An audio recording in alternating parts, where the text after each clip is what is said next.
Hi friends, welcome to our channel. రాగల 24 గంటల్లో ఈ 9 జిల్లాల్లో భారీ నుంచి అతి భారీ వర్షాలు నమోదయ్యే అవకాశం ఉన్నట్లు హైదరాబాద్, అమరావతి వాతావరణ శాఖలు ముందస్తు హెచ్చరికలు జారీ చేశాయి. ఇక వాటి గురించి ఫుల్ డీటెయిల్స్ అయితే ఈ వీడియోలో మనం తెలుసుకుందాం. మీరు ఇలాగే ప్రతిరోజు వెదర్ లైవ్ అప్డేట్స్ తెలుసుకోవాలి అనుకుంటే మన ఛానల్ని సబ్స్క్రైబ్ చేసుకుని ఈ వీడియోని ఒక లైక్ చేయండి.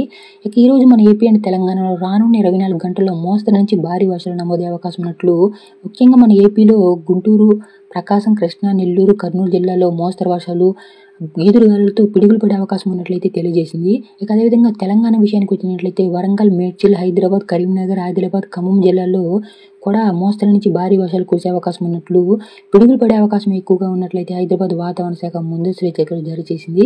ఇక మిగతా అన్ని జిల్లాలలో మోస్తరు వర్షాలు కురిసే అవకాశం లేదంటే భారీగా ఉష్ణోగ్రతలు నమోదయ్యే అవకాశం ఉన్నట్లయితే తెలియజేసింది. అయితే ప్రస్తుతం దీనికి సంబంధించిన అప్డేట్ అయితే మన ఛానల్ ఎప్పటికప్పుడు అప్డేట్ అవుతూ ఉంటాయండి. లైవ్ అప్డేట్స్ కోసం మన ఛానల్ని సబ్స్క్రైబ్ చేసుకుని ఈ వీడియోని ఒక లైక్ చేయండి.